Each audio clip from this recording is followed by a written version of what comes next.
grabe raw ito. Sa isang pagdinig tungkol sa impeachment, naramdaman talaga ang tensyon at matinding debate. Sa kanilang paliwanag, ipinakita ang kahalagahan ng due process at tamang judicial procedure. Isa sa kanilang punto, hindi pwedeng baliwalain ang mga legal na hakbang o shortcuts at dapat respetuhin ang mga karapatang itinatakda ng konstitusyon.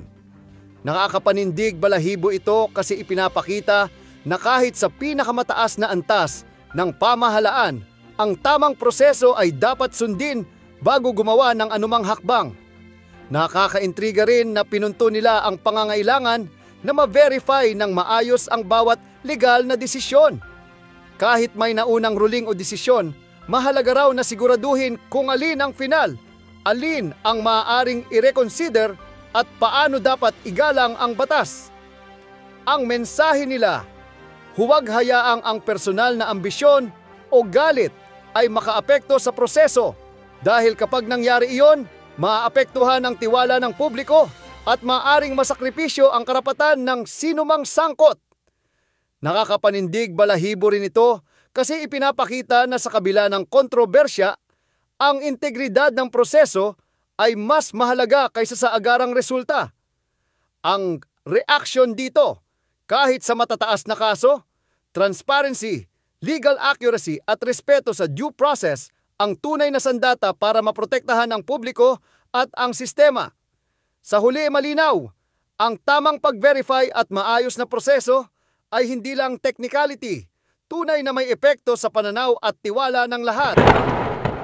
Malang yun, hindi po No, bank Mr. yun. President, to reiterate what I already said, mga ano po ito, mga reversal ng unanimous Supreme Court decisions. Yes, but I am At sa asking for dalawang qualification, halimbawang Mr. President, binigay ko whether po these are bank on decisions MR. or decisions by a division. And whether or not they Mr. were President, characterized by... sinabi ko rin na po kanina ang Sandali bank po. decisions po ito. Ay, hindi po. Whether or I not am the replying to the decisions question. are characterized by the following qualifications. 1, unconstitutional, void ab initio, violative of due process. All these are present in those jurisprudence cases as you cited. Mr. President, Mr. President, bagamat para itong yung pinag-uusapan natin kaninang operative facts, kanina simple lang yung tanong eh.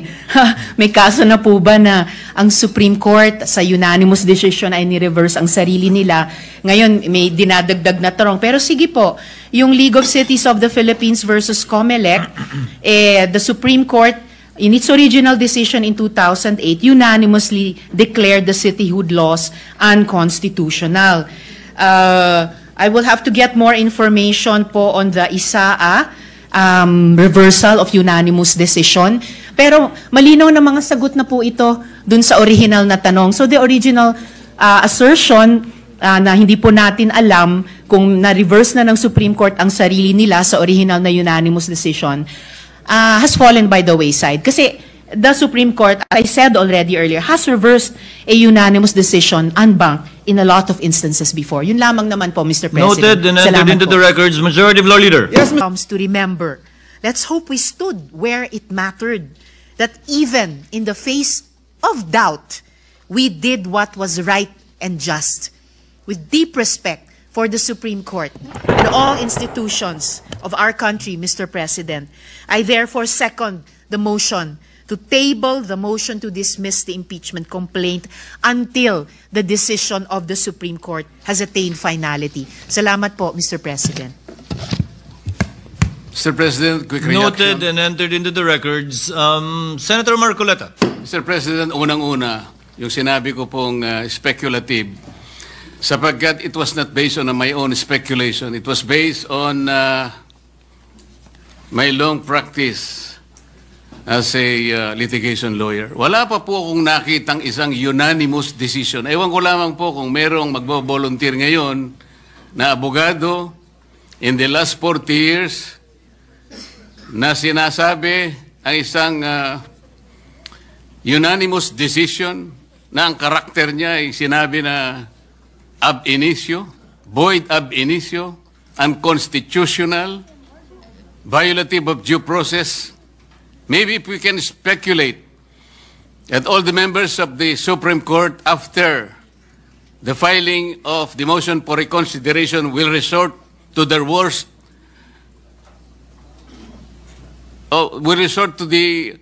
angels of their nature. Maybe, baka ganun lang.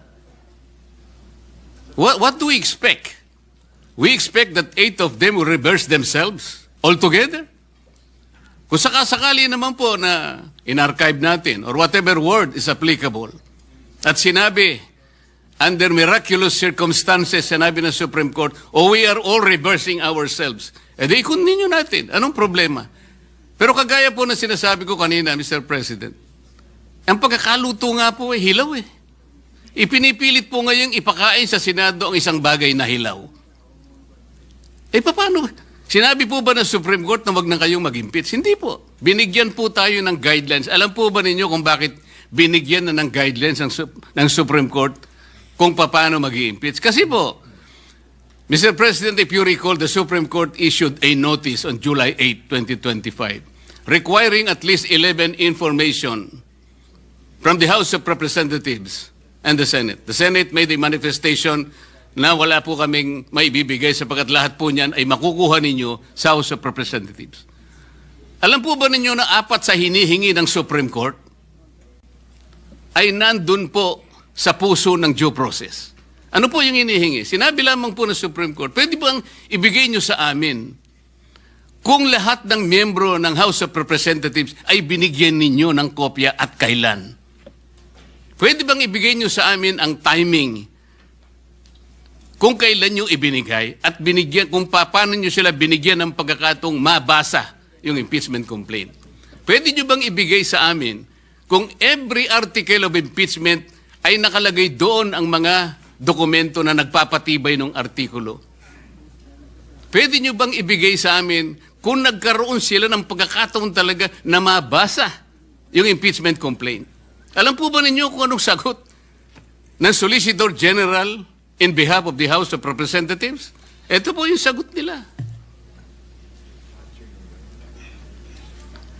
It is the position of the House that these matters pertain to its internal proceedings, which have always been regarded as beyond the jurisdiction and scrutiny of this honorable court. Sa Tagalog po, wala po kayong pakialam dito sa amin. Yung inihingi po ninyo, kami lang po yun. Para tinatanong lang naman po binigyan nyo ba ng pagkakataon sila na mabasa? Bakit? Mahirap po ba sagutin yun? Ano pa po sinabi? This is especially because the matters referred to the preparation, circulation, and perusal of the impeachment complaint as well as its attachment are not governed by specific constitutional provision or the House rules. So dahil po wala sa Constitution at wala rin po sa House rules, ano po yun? Wardi-wardi na lang. So ibig sabihin talaga, kaya po pala ang dami kong kasama doon, wala talaga silang kopya. Ako nga po hindi nabigyan Bakit hindi po kinakailangan bigyan lahat? Baka sakaling, malay po ninyo, baka pumirma ako, hindi ba? Ito yung tinatanong po ng Korte Suprema. Kaya lang po siya nakapagbigay ng additional guideline sapagkat isip-isipin mong sasabihin sa Korte, wala nang pong masamang tinapay ang Korte. Pwede po malaman namin kung talaga nagkaroon ng pagkakatong mabasa man niya lang, ma-appreciate ang bawat dokumento na nakasalig dyan sa impeachment na yan. Para sa ganun, ay boboto siya sang-ayon sa kanyang sariling kagustuhan. Matibay ang gusto ng Korte Suprema. Gusto niyang makita na lahat ay dumaan sa kayusan. Hilaw nga po Mr. President. Kanina ko pa po pinaiintindi, hilaw. Ba't hindi po kayo magluto ng mas masarap na kanin? Para sa ganun po hindi tayo mahirapan. Maghintay na lang po kayo ng 6 months. Pwede naman Ba't pinipilit po natin ng isang bagay na hilaw at pinipilit niyong ipakain sa atin? Mr. President. Sabi ko po kanina, Mr. President, I am ready to amend my motion. Kung kinakailangan po, that will be consistent on the respect accorded to the Supreme Court. Kaya lamang po, kailangan nating umaksyon sapagkat kagaya po ng nalalaman natin, naghihintay ang taong bayan na kailangan magkaroon po ng closure ito sapagkat kapag ito will be hanging on the balance, baka hindi po mabutihin ang ating mamamayan. Yun lang naman po ang pinakapunto rito, Mr. President. Thank you, Senator Marcoleta. President. What is the pleasure of the minority floor leader? Thank you, Mr. President. The parties mentioned in the case is not the Senate impeachment court, but the Senate. And the dispository section of the decision makes mention also of the Senate. If I may quote, consequently, the Senate did not acquire jurisdiction to constitute itself as an impeachment court. That's the decision of the court in Duterte v. HOR. Mr. President, and we will go back to the earlier manifestations The of... mic, please. We will go back to the earlier manifestations of the minority leader. Yes, the Supreme Court ruled that we have no jurisdiction. Yet, the decision is flawed in terms of the facts on procedure, the one-year bar, and on due process. This is at least, of course, our assertion. And therefore, should we not wait for a motion for reconsideration to be resolved before we proceed and vote on the matter that has removed from the impeachment court jurisdiction? Should we not at least assert the power and the prerogative under the Constitution of the Senate impeachment court in terms of the exclusive jurisdiction, number one, and the sole power to try and decide? That is what we will be deciding and voting upon this afternoon, Your Honor. Thank you, Mr. Senator President. Cayetano is Yes, recognized. please. Thank you, Mr. President.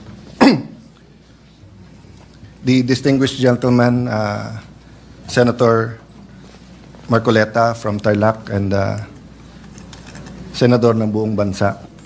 Sir President, initially I wanted to speak pagbotohan na po. But very interesting po yung question na bringing up ni Senator Lacson. But aside from that, Mr. President, masyadong mabigat yung crossroads na hinaharap ng ating bansa.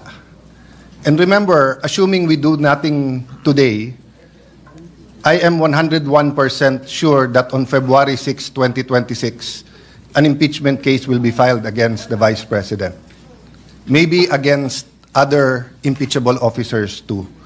So I think it is very important that mahimay natin yung desisyon, yung sentimento ng institusyon na to, mailabas hindi lang sa social media at sa traditional media ang mga puntong nagsasaliwa, meaning pong parang hindi nag-uusap eh. So at least here we disagree, but whether we listen to the minority leader or to Senator Marcoleta, we agree to listen to each other and to examine each other's points. So I just like a few minutes on some very important matters. Let me start by the accusation that because of this decision, masyado nang mahirap at wala nang mai-impeach.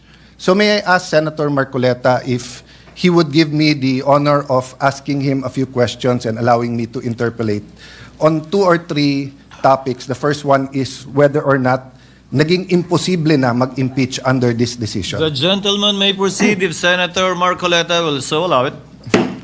Yes, Mr. President. Mr. President, sabi po nung iba, imposible na daw mag-impeach ngayon dahil sa desisyon. I Hindi see the po. decision before you. I approached you last week. You've been studying it. I see your radio program. Mukhang 10 beses mo na nabasa yung desisyon at apparently, Mr. Senator, you also listen to criticism. So kung ano rin yung sinasabi ng iba, pinapakinggan mo rin. In your view, may I take note first, Mr. President, that I am glad that the Senator made a distinction na he is for the rights of everyone. He was adopted by PDP and ran with a particular party, but he is not a member of the Duterte bloc. Am I correct there? Technically speaking, Mr. President, I am not a member of the PDP, but I admit that I was adopted and I ran in unity with some of the parties of the PDP candidates at the The time. point I'm going at is like, I was a cabinet member in the Duterte administration, but I have not talked to the Vice President. I ran as an independent in 2022, so I speak now as a senator and not as a partisan. I assume the same, Your Honor. Yes, that Mr. you're, President. you're giving your own personal opinion as Senator Marcoleta, not as a partisan. Of course, I assume that for everyone here, no? Regardless of our position. So, Mr. Senator, sa iyong paghimay ng desisyon, sa tingin mo ba imposible na ngayon mag-impeach ng isang impeachable officer? Hindi po, Mr. President. So, naging napakahirap ba mag-impeach ng isang officer? Hindi ko po alam kung bakit mahirap po sa kanila, Mr. President. Ang importante lang po, ilagay lang po sa tamang proseso. Napakasimple po kasi nung kanilang mga tuntunin, iniisip ko, sundin lang yung mga tuntunin. Ang problema po, isa man sa tuntunin, wala pong sinunod. Kaya po humirap ng humirap para sa kanila. So, Mr. President, I'm glad you mentioned tamang proseso. I think the way the Supreme Court said it in page 95 of the decision, there is a right way to do the right thing at the right time. The problem, Mr. President, is sinasabi po nung iba, may decision na sa former decisions, meron ng definition ng initiation, and many of us here were not mere spectators there. I mean, Senator Soto, I think, was in the impeachment court, di ba, of Senator Estrada, Senator Laurentu. Senator Kiko was still on the, we were together kay Senator Corona. Senator Cheese and I and Senator Miggs were in the House during the prayer 1/3 to the Senate articles of impeachment, di ba? So, hindi po tayo stranger sa mga pangyayaring ito. Ang punto ko, Mr. President, Senator Marcoleta, kung hindi nagsabi ang Supreme Court ng specific na dapat sundin, pwede kong ma-interpret na baka naman masyadong mahirap. Baka naman kahit anong i-file kung gustong protektahan, hindi na siya ma-impeach. Paano na yung accountability? But is it true, Mr. President, that on page 93 of the decision, the Supreme Court actually narrated what has to be done for a valid impeachment complaint? Yes, Mr. President. Allow me to read. 1, the draft article of impeachment or resolution should be accompanied by evidence when made available to members of the House, especially those who are considering its endorsement. 2, the evidence should be sufficient to prove the charges in the articles of impeachment. 3, the draft articles of impeachment and their accompanying evidence should be made available to all members of the House of Representatives, not only to those who are being considered to endorse. Impeachment is an act of the entire House, which requires a qualified minority of only 1/3 of its members to be transmitted to the Senate. However, the House of Representatives is a deliberative assembly where each member should be allowed to represent the views of their constituents. Let me stop there first. Mr. President, may problema ba yung number 1 na yung articles of impeachment kailangan may ebidensya? Wala pong problema doon, Mr. President. Hindi ba ho baliktad? Kung walang ebidensya, may problema. Tama po. Kasi kung walang ebidensya, ano yon? Tapon mo sa Senate, bahala na si Batman. So, precisely tama ang Supreme Court that even if 1/3 endorse or file, dapat may ebidensya na. Let me go to the second part. The evidence should be sufficient to prove the charges in the article of impeachment. Mr. President, tama po ba na iba po yung sufficiency at iba din po yung quality or yung burden of proof? Di ba? Opo. So halimbawa po, sa piskalya, hindi po kailangan sa piskalya beyond reasonable doubt. Probable. Kailangan lang that there is probable cause that a crime was committed and there is probable cause that the accused committed that crime. Yes, Mr. President. So in the same manner, hindi sinasabi dito sa 2 na kailangan mo ipresenta sa mga congressman lahat ng testimony, lahat ng ebidensya. Ang kailangan lang, if you assume the evidence to be true, it will be... At dyan nagtatapos ang usapan natin ngayon. Kung may gusto kang idagdag ngayon, i-comment mo lang sa baba. Boses mo'y mahalaga. Huwag kalimutang i-like, share, at subscribe para sama-sama nating palakasin ang tinig ng bayan. Hanggang sa susunod, tandaan, ang may alam, may laban! Awesome!